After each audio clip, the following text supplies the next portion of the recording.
Was I logged out? Nope, you're on. Awesome. Okay, so needle tool, bottom of the pot, go through the outside.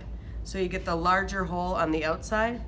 Now I'm just waiting for the little bit of the nose to come in, right? And then I'm gonna pull that back out. I only have about a 1/2 inch left. So my bad on that one, but I'm gonna trim it anyway because it's a demo. Okay, so I wanna have my wheel head clean.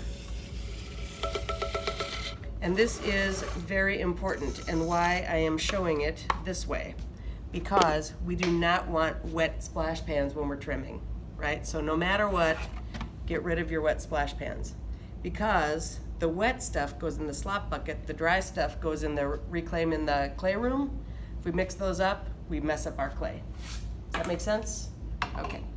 So I'm just gonna put these guys aside. Gonna make a little mess, but I'm okay with that. Oops. Didn't see a thing. I need these 2 trimming tools. Needle tool, ribs, okay. So now I have to center this piece, right? So now that I am very good at knowing what speed my wheel will go, Abigail, right? I'm gonna just get it going at a nice kind of 30 mile an hour. And now I'm gonna just anchor and stick out my pinky fingernail, right? And it's only hitting one spot, right? And it's leaving a mark where it hit. So I'm gonna move towards that mark. And I try it again, move my position a little bit. There it is again, so it's moved a little bit. Scoot that in, and now I'm pretty good. So I'm gonna call that centered. So that's one way to center. Another way is tapping onto center. May as well do it. So tapping onto center, the theory is that when the pot swings out at 1 o'clock, you tap it at 9 o'clock. I think that's pretty hard to think about, so I just kind of do it. And 9 times out of 10, you'll get it there in a couple of taps, right? But you'll notice that the rim is firm enough that it's not stuck, right? If that rim was stuck, then I would have to say, that's a little bit too wet to trim. What would I do if it was too wet to trim? Wait. Keep going. Or wait. Waiting is a good idea. But sometimes, you know what? Critique is coming up in an hour, man. I've got to get these trimmed. What am I going to do? Right? Heat gun, outdoors, if it's not humid, works great. The sunshine works great. Or there are directions on the microwave oven. I kid you not, right? Microwaves heat from the inside out.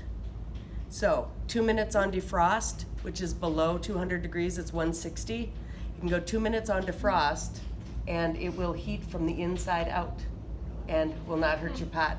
The problem with the heat gun, especially for trimming, is that it heats the outside skin, but then it's still soft on the inside. So then you're trimming away and then all of a sudden your tool will catch really bad because it goes from dry to firm. Okay, here we go.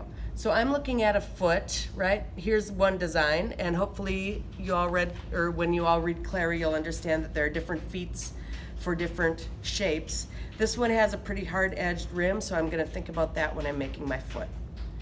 Generally, a foot should be at least 1/3 of the diameter, right? If this foot gets like this big, my foot's this big, right? What's that bowl gonna be good for? Knocking over. Yeah, for tipping over, right? Basically, it's a toy for your cat at that point, right? If your foot is really wide, then it looks like very utilitarian, sometimes a little clunky. That 1/3 rule it's not a real rule. It's just something to kind of think about. But I'll generally just like make a really light line and be like, oh, do I like that? And I think I like it about there. So I'm gonna start by not coming in from this outside edge. And you'll see a ton of YouTube videos where you come in from the outside edge. The problem with that is if this is uneven at all, which your early bowls will be, your tool will continue going back and forth, and you'll make an oblong, ugly foot, right? So instead, this part is always cut from the bat, so this part should always be nice and flat and good. So I like to start on the top. So I'm just gonna make this circle that is the outside of my foot, make sure I like it, which I do. I'm using the corner of my small tool, so I'm using this corner here so that more of my blade is out, so that if I screw up and my tool grabs, I'm grabbing clay I didn't want anyway, right? So I'm gonna go straight down.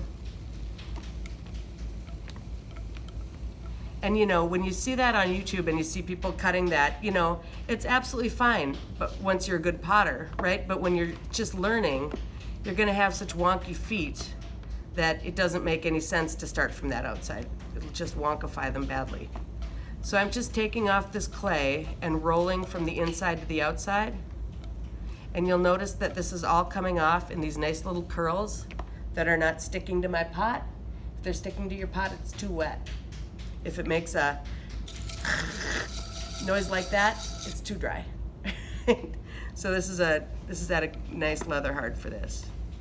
So I'm just using my little one here to get the bulk off.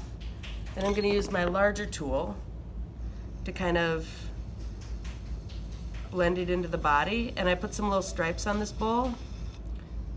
So you can, you know, your foot can either really relate to the bowl or it can be very different from the bowl. Some people like to leave their trim marks. Some people like to hide them. I always feel like, well, we pretty well know it's trimmed, so there's no sense in really trying to hide it, but I do like it to blend and look nice. So I'm just going over it with my finger, because the last thing that I touched the outside of the pot with was my fingers. I'm gonna take this little tool, I'm gonna put some stripes in here to make it match. Okay.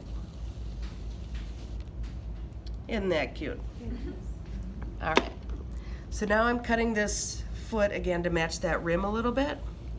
So I'm just gonna lay the tool on top, do a little bit of that, liking that. Now, the inside of the foot, right? Because this is pretty, well, it's not that thick because I cut this one too thin, but generally, this is a little bit thicker. So we want, like if there was not a foot here, we would want this to curve the same way as the inside of the bowl curves, right? So here is the inside of the bowl. It's a different bowl, but we know that this has this kind of a curve. So when I would trim this, if there was not a foot, I would just want it to follow that same curve trajectory. Does that make sense? Right? Except we'll have a foot in the way. So follows the same curve, except we have a foot in the way. So this is actually the tallest part inside the foot is the center. Just like the lowest part of the bowl is the center. Make a sense? Inside, outside, you with me? You guys are getting a lot of information today, aren't you? Yes. Yeah. I know it's a lot, but there's no other, there's no other way. I don't think. Maybe there is. Should just have centering day for the first week. Everybody center, and then I'll go around and knock them all off center. And My old ceramics teacher said his mentor would like cut people's pieces in half to see if they were centered. He's like, oh, it was centered. Yep. Now you can make it again. Yeah, but my instructor knocked them all off center, but it made me really mad. So it made me mad. So I don't want to do that to anybody. And then my grad school instructor, after last wet clay day, if anybody left plastic still over their pieces, he would walk through the studio with a hammer and he would just whack. It wasn't very nice. Yeah. So you guys have it easy, man. All right, so I'm just, oh God, I'm so sorry. I just went and did that while I was telling a story. I sincerely forgot.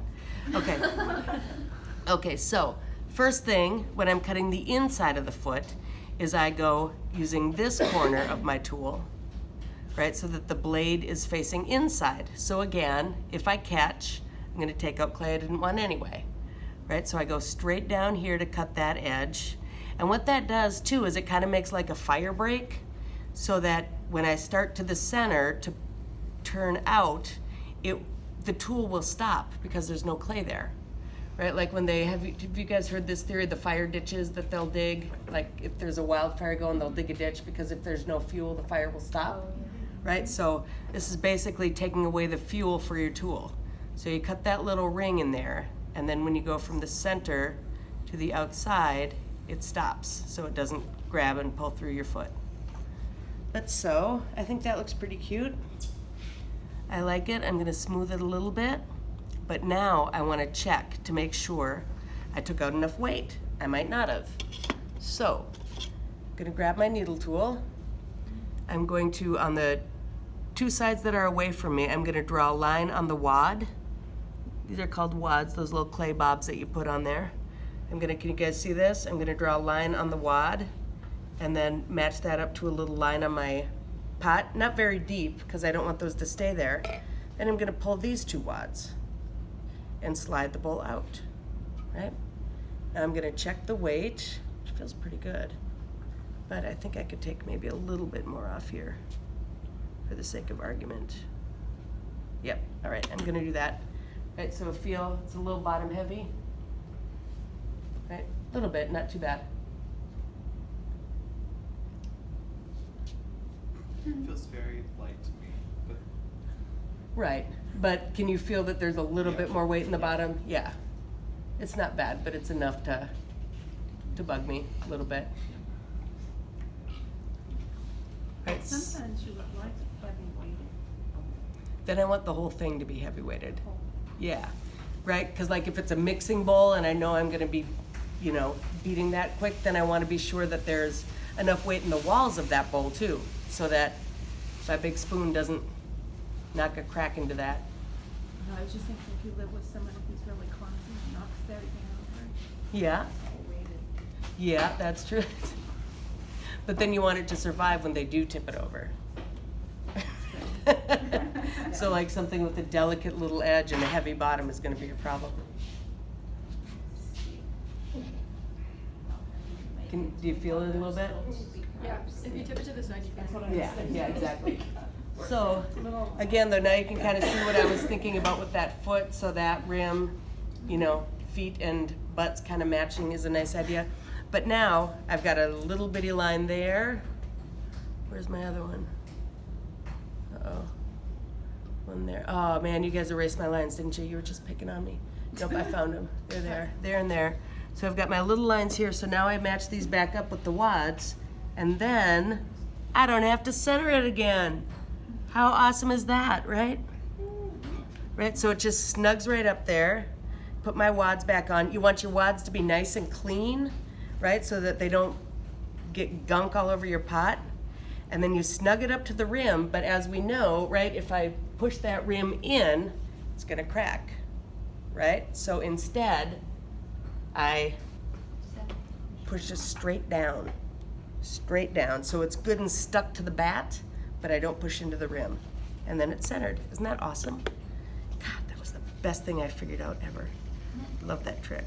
So I'm just gonna take a little bit more of this clay off. Not a whole ton, but a little bit. Right? And then also please remember, after trimming, to sweep up. Right? And you can have your splash pans here if your splash pans are dry.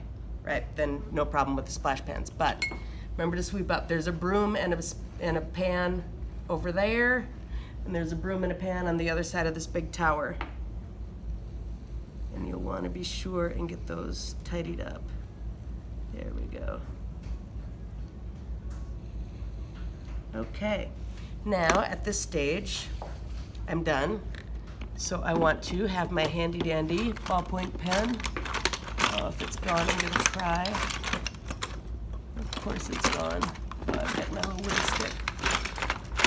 Oh, nope, there it is. It's green for the Green Bay Packers. I'm gonna sign it, right? And I'm gonna pull my wads, because I know it's right now. Oh, that feels better. And now I'm gonna put my fingers on the inside, little finger right on the center of the inside, little thumb on the center of the outside, and just give it a little push. And what this prevents is S-cracking. And S-cracking is something that happens to a lot of bowls because they get thrown one way, and then they get trimmed the opposite way. So it de-aligns the molecules a little bit. Little bit of pressure can realign those and keep them from cracking. When the piece is to be dried, how do you suppose you should dry it? upside down. Upside down, right? Exactly. That rim is already drier than the base because it was thinner. So you let it sit upside down, and then you're done. Sound good? All right, cut.